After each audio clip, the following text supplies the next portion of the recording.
سلامونه نيکي هيلي درانه احترامات په دې هیله چې روغ جوړ او خوشاله به یاست او ډیر خوښ یم چې یو بیا تاسو په خدمت کې د یوې نوې ویډیو د ځلان انګلیش لینګویج ګرامر کورس د دریم درس وړاندې کولو لپاره حاضر یم. د نن په درس کې به today we will be discussing the usage and importance of articles. نن به موږ د articles د استعمال او د اهمیت په باره کې خبره کوو، خو دلته دا خبره باید چې ور بیا یادونه وسي چې دا هغه آرټیکلز نه دي کوم څوک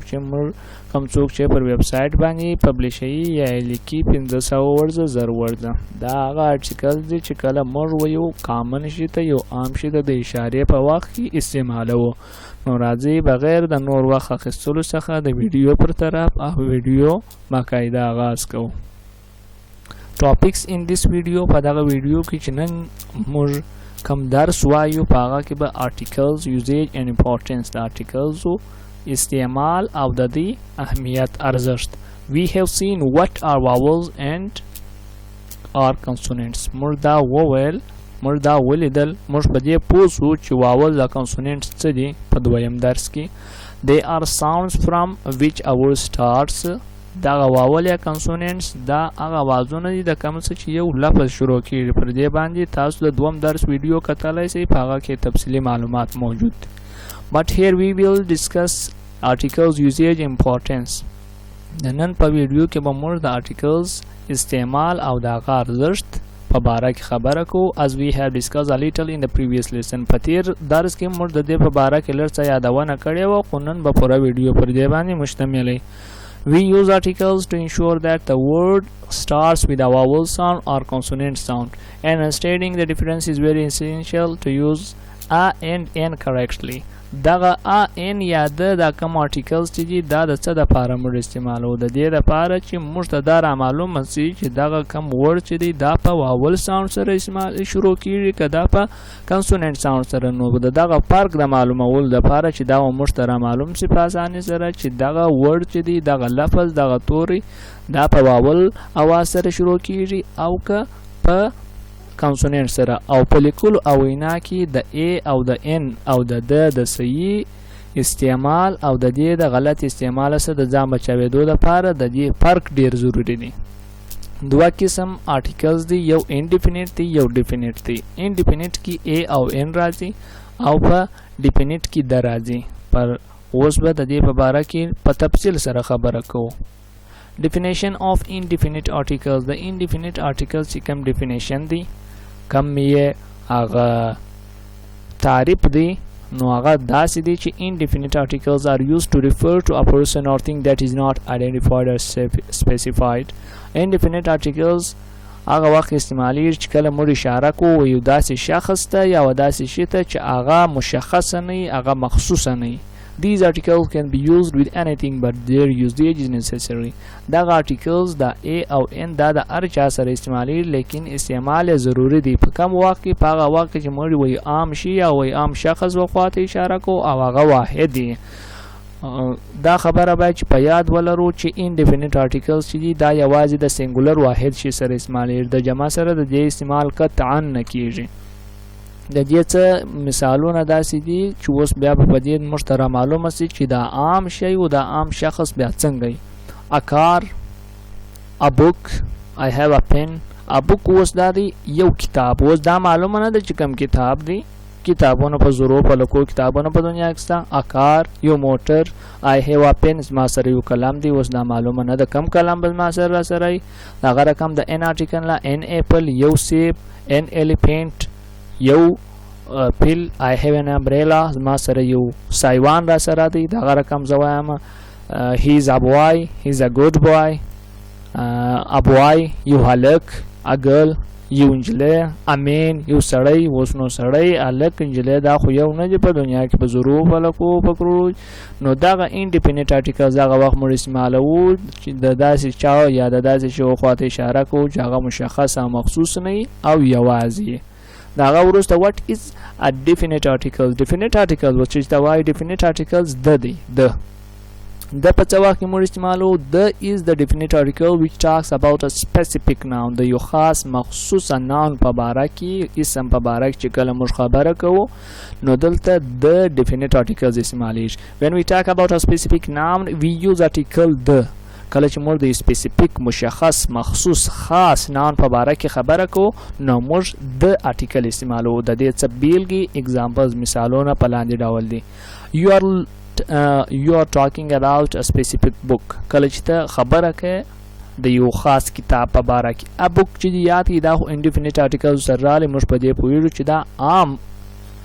شی دی لیکن I recite the holy قرآن کله چې قرآن مجید رالی دا عام کتاب نه دی د دې په رقم په دنیا کې بل کتاب نشته نو دا خاص کتاب سلو دلته د ولګی دی I recite the holy قرآن زه د قرآن پاک تلاوت کوم You want to identify a YouTube channel کله چې ته غواړې چې د YouTube channel ولی YouTube چینلان خو په ملنو چینلان دي لیکن ته د یو سپیسیفیک YouTube channel په باره کې خبره کوي نو I share the English chicken YouTube channel ما English chicken YouTube channel شریک کړي د نورو ملګرو سره نو دلته دا د سپیسیفیکیشن رالی دلته چې دی آیډنټیفیکیشن رالی دلته موږ دا آیډنټیفای کی چې زه انګلیش چکن یوټیوب چینل دغه سي هر نور چینلان ډیر دي لیکن یو چینل ما انتخاب کی نور کتابونه ډیر دي لیکن یو کتاب نو دا ډیفینیټ آرټیکل چې دی دا د مخصوص نام د پاره استعمالي څه نور داسې مثالونه د دې لا چې اوس د چیرې سه the cake which my friend gave me was from that bakery the cake هغه کیک which my friend gave me کوم چې زما دوست زما انډیوال ما ته راکړي was ولو from that bakery د هغه بیکري سه دا کوم کیک چې زما دوست ما ته راکړي هغه د هغه بیکري نو دلته کیکان خو ډیر دي لیکن دلته سپیسیفیکیشن په دې رالی چې هغه کیک چې زما دوست ما ته راکړي دي د بک کتاب عام دی لیکن د چوسر رالی بیا دا خاص یو سپیسیفیک کتاب سو which my teacher gave me to read کم چې زما استاد ما ښوونکی ما ته د ویلو د پاره راکړي دلته یو شی باید چې په ذهن کې ولرئ always remember لکه څنګه چې موږ په شروع کې یادونه وکړه د definite article the is used before singular and plural nouns د چې کوم دی definite articles دا د واحد او د جمع د دواړو سره موږ استعمالولای شو لکه the car the cars but the indefinite articles a or n is used before a singular noun لیکن indefinite articles هر وخت د واحد سره استعمالیږي a car an apple a book a mic a computer a boy دا چې دی د واحد سره استعمالیږي omission of articles دلته چې دی لړڅ د articles دا ضروری ده چې ته سر په خلاص کې په دا یوه خبره باندې چې کم indefinite articles چې دی دا د ټولو noun سره نه استعمالیږي we cannot use articles with every noun د هر noun سره د هر اسم د هر نامه سره دا موږ نشو استعمالولای There are some nouns called proper nouns those will not accept the addition of articles صداسي nouns دي بالکل ټول proper nouns نه proper nouns کې ډیر شیان راځي ټول proper nouns نه لیکن proper nouns کې لږ صداسي nouns چې هغه د articles addition یا د article دغه سره استعمال نه قبلي ول دغه معنا به خرابېږي لکه we cannot say موږ داسې نه سو ویلای چې د یو چا سره ملاویرم چې I met a Altaf today or I met in Altaf today دا رقم نسی ویلای ول دا چې دی proper noun دلته د سړي نوم راغلی دی نو ته داسې نه سوی چې زه د یو Altaf سره ملاو سم بلکې ته به دا instead we will say I met Altaf today زه نن د Altaf سره ملاو سولم دغه شی باید چې تاسو په ذهن کې وي او په دا ځای کې په لیکلو او ویلو کې د غلطۍ څخه ځانونه بچاو کړئ هغه وروسته څه نور داسې مثالونه there are some example of indefinite articles divided by their own terms د indefinite articles څه داسې مثالونه دي چې هلته موږ هغه استعمالولی سو نو دوی چې بیا دی په n او په a کې موږ تقسیم کړي n apple n elephant n ice cream n onion n umpire او a car a bus a flag a mobile a door وروسته د هغه موږ راځو conclusion ته conclusion خلاصه د سبق so the conclusion is we use indefinite articles for countable singular noun which is not specified indefinite articles موږ countable دا د اسم یو قسم دی مخ ته روان دی شمار هغه اسمونه چې هغه موږ حسابولی سو سینګولر معنا واحد ناون which is not specified نو indefinite articles موږ د countable singular د هغه اسمو چې هغه شمارل کېدلی سي هغه سینګولر او هغه عام د دې سره موږ استعمالو لکه I have a pen she has an umbrella and use definite articles to specify or identify a noun او definite articles د یو noun د مشخص کولو او خاص کولو لپاره موږ استعمالو د computer was given by my teacher دا کمپیوټر چې دی دا ما ته راکوه اوس زما د استاد د خوا څخه د کار نو دغه کار چې دی دغه مټر چې دا نوی دی I hope you are enjoying the learning journey but do not forget to share with your friends and subscribe the channel دا چې بیا دی د چینل د خوا څخه و تاسو ته یو وړاندیز دی او د امید ظاهري انګلیش چې کوم دی دا تاسو دا هیله لري چې دی به دغه لرنینګ جرنی چې دا د زده کړې چې کوم سفر دی دا به تی انجوای کوي د دې ځای تاسو خوند اخلي او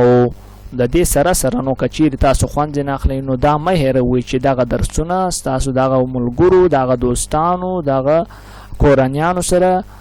دغه انډیوالانو سره تاسو شریک کړئ څوک چې هم غواړي چې په اسانه پښتو مورنۍ ژبه باندې د انګلیش زده کړه وکړي او چینل سره هم د سبسکرایب بټن ووهئ ځکه چې دا به بیا تاسو ته در روانو کم زموږ درسونه چې راځي پر وخت به د هغه خبرتیا و تاسو ته درکړي نو د نن په سبق کې د نن په درس کې هم دومره وو در یو بلې ویډیو پورې در هغه وخته چې زه یو بله داسې ویډیو ستاسو مخ ته راوړم تاسو ټول پر لوی رب سپارم د ملتیا مو یو جهان مننه د الله په امان